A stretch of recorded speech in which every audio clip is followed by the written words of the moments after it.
What's up, Cooligans? Happy New Year. I hope you're all safe and sound and excited for what 2021 will bring. Hopefully something a lot better than what 2020 brought us.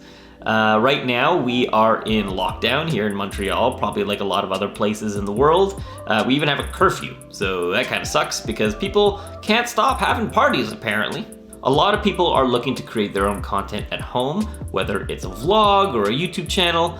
And there's a lot of questions that people have when choosing the right camera. And so this is the first of a two-part series talking about exactly that. What should you look for in a camera if you wanted to do something like this, a vlog setup? And then the second part is going to be about the cameras themselves, which cameras are available, and their pros and cons. Yo. So, you want to buy a camera. Good for you. So if you're looking to buy a camera to be recording your own content, there's a few things you want to look for. And so that's what this first video is really going to be focused on. What characteristics should you be looking for in a camera for your vlogs or for your YouTube channel?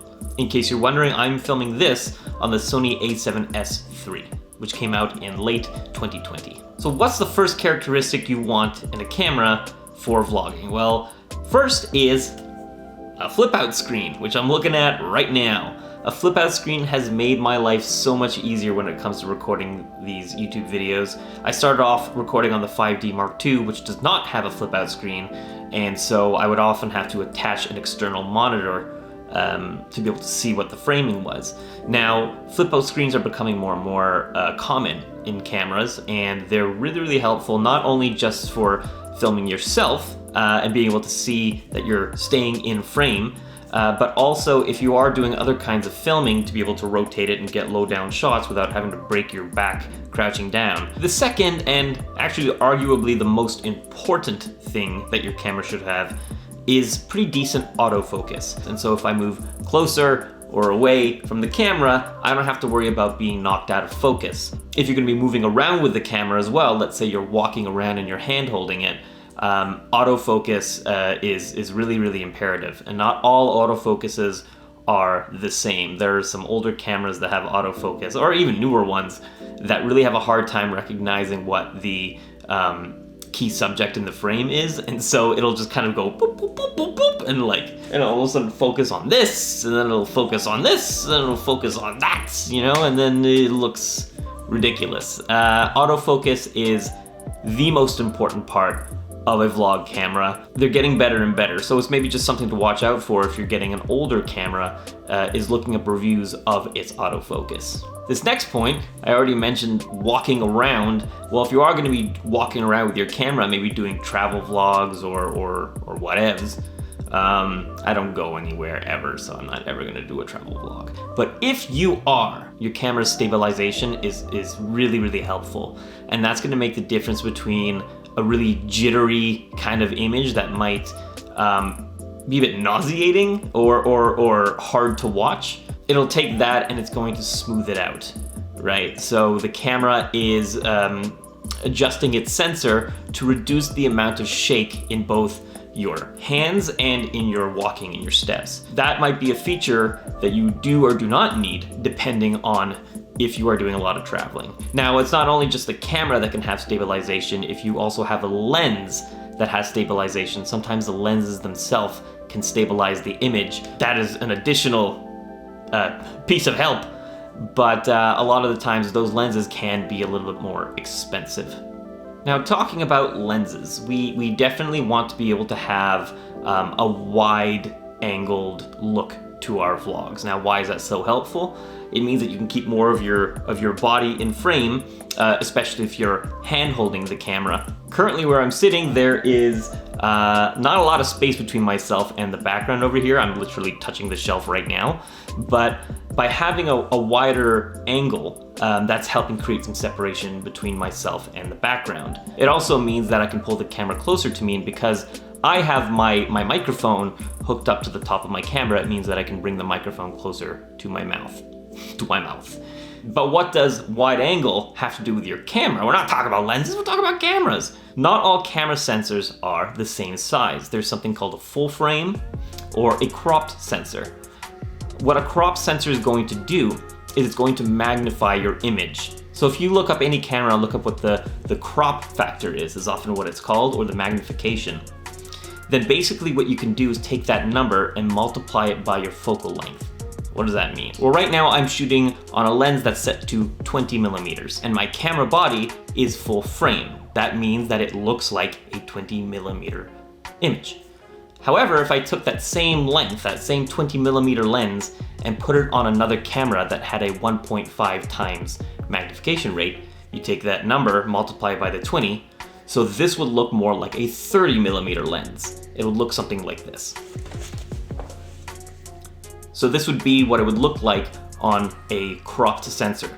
Now, this might actually look better, it's more of a close-up image, but that's not actually what I want. I want to be able to see more of the space, and if I was walking around downtown, vlogging around the city with this, it's so much tighter, there's less room for moving around and for proper framing. So if the camera you're looking at has a crop sensor, you have to compensate for that by buying a wider lens. So to get a 16 millimeter look on a 1.5 times camera, you actually have to get a 10 millimeter lens.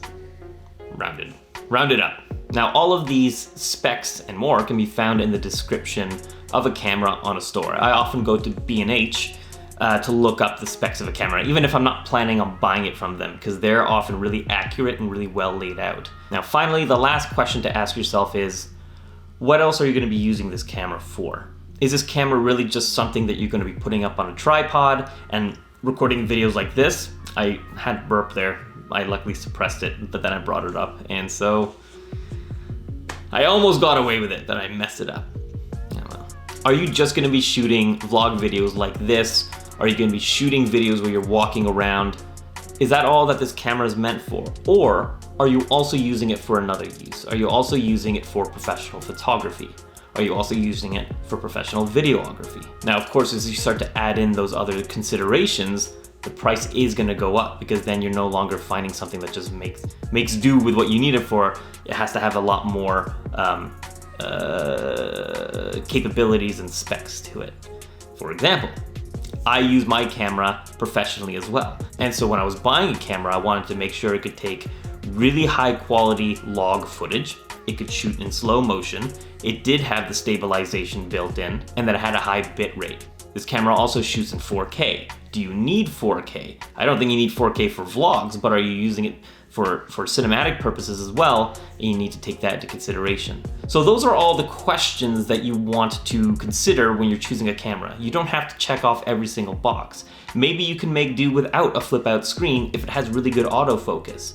Maybe you don't need really high quality internal stabilization because you plan on keeping it on a tripod the whole time. These are really the core questions that you should be asking yourself when you're doing your research into finding the right camera to be able to record content at home. So that's a quick summary of everything that you want to be looking for. The next video that will be coming up soon talks about the cameras that have been released, let's say in the past couple of years, and which one fits your needs, but also your budget. If you have any questions, just leave it in the comments below. I hope you found this helpful. If you did, like it, subscribe, all that jazz. Stay tuned for the next video.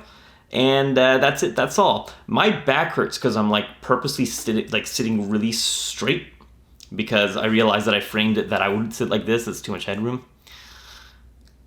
Rookie mistake. So I've been sitting like this the whole time, and now my back hurts. I'm gonna go do some downwards dog or whatever I'm supposed to do to stretch my back. I'm getting old, guys. I'm getting old. Be safe, wear a mask, and I don't know, play some video games or something. Play some video games. That's what I'm gonna go do. Bye.